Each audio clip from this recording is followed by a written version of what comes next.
Давай, спокойной ночи, Саша, отдыхай. Отдыхай, отдыхай. Проекта нет, программы он приедет, он включит и уедет. Они же нам говорят, что мы включены в программу капитального ремонта. И по этой программе капитально, которую вот нельзя здесь делать, я очень почему-то делается раз. Нет. Мне кажется, это не Ну, так. значит, вранье. Значит, вранье. Но нам говорят, что это должно быть из нашего кошелька. Условно говоря. Вы, кстати, вот если вы... Нет, они говорят, Как стояла. вы никогда не соберете свои куропаты. Сейчас мы вам даем, а потом будем за это изымать. Вот так это будет. То есть это реально абсолютно. Это фонд занимается капитального ремонта. Но капитальный ремонт в этом доме нецелесообразно проводить. Капитальный ремонт он проводит только тогда, когда у нее есть сметная база, сметная база и сметная. Вероятно, что-то есть. Что я не сказал? Проектная база и сметная база. Это когда все уже аккумулируется, и тогда уже он... Вот в этой программе капитального ремонта мы принимаем решение собственника, к сожалению. И здесь у них возникла загвоздка. Потому что если бы они не сказали эту фигню по поводу капитального ремонта, что мы решаем, да?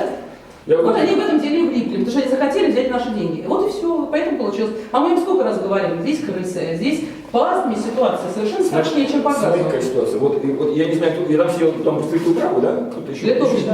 Глава Мы говорили о том, что об этих утечках здесь наверняка не где-то зафиксированы. Приедет Мосгаз, который к этим ребятам, он знает, не знает и знакомиться не хочет. Он приедет, обрежет и уедет.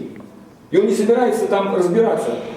Откуда деньги возьмут? Ему все равно. Даже сейчас быстрее, потому что Мосгаз сейчас, они, понятно, что это кота. Ему все равно. Понимаете, он не хочет эксплуатировать. А вот этот дом и тот дом. Абсолютно точно. Точно ходил. И знаете, где еще ходил? Вот у вас улица еще вот так идет, да? Да, Вот тот угол, какой там, третий дом? Третий, да. Вот третий и пятый. Вот, по-моему, дома, а вот они, по-моему, тоже что-то включены. Я помню, что... Пойдем домой. Нет, я буду все до конца. Здесь может собственник, знаете, Мосгаз. Собственник хотел тут, Мосгаз, он несет ответственность за полностью. Не нужно, я буду сейчас очень долго.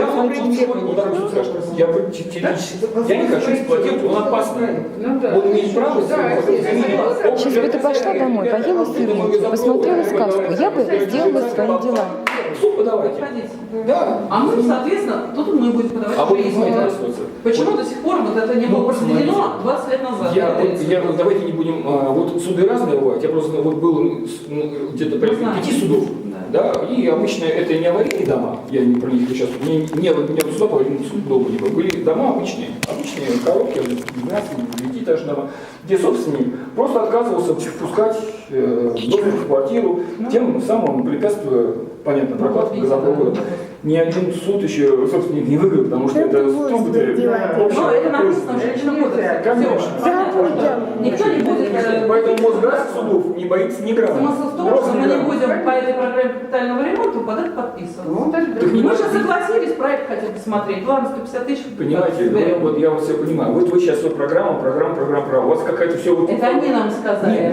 И у вас в голове программа. Я говорю, приедет Кузин, который, он программу, ему по барабану, есть этот дом в программе, нет этот дом в программе, он его отрезал и уехал. Прекрасно, он приедет. И без еды. Однозначно, так и случится. Вот, и без еды. Недели через 2 это будет, потому что они настроены решительно. Сам господин Виноградов нас предупредил лично под видеозаписью, что а как же вы готовить-то будете, вам вредно, все отрежут. Но я вас предупреждаю, если нас предупредили, мы не дураки, мы все поняли.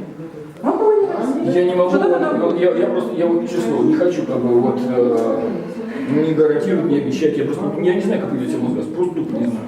Если не уходить меня, пожалуйста. Мы допускаем, что это именно так и будет. Я вот на 100%. Я могу вот историю. Что давление будет оказано именно таким образом. Согласны? Мы выйдем шашлычки поделать. Здесь была одна история, расскажу. В марте этого года. Семеновская улица, дом 17 до 15 был трехподъездный дом, 9-этажный, по 2 квартиры. Точно такая же тематика. Вызывают. Где заживают? Дом обрезали.